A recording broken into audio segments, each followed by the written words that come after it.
Monday is the start of fun. Time to learn and time to run. Tuesday's here, we jump so high. Touch the clouds up in the sky. Wednesday comes, we're halfway through. Drawing rainbows red and blue.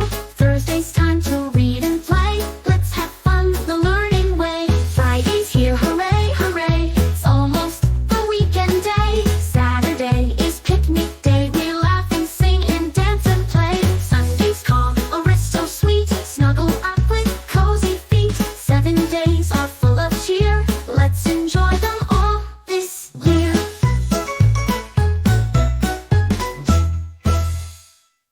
Monday is the start.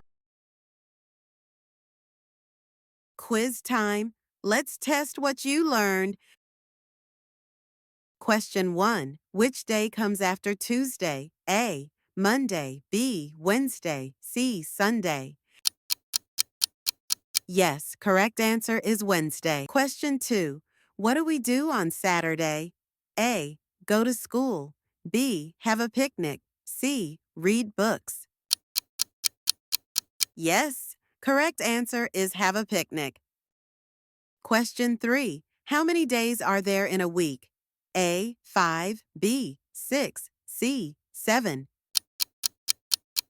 Yes, correct answer is 7. Question 4. Which day is a resting day? A. Sunday. B. Thursday. C. Tuesday. Yes, correct answer is Sunday.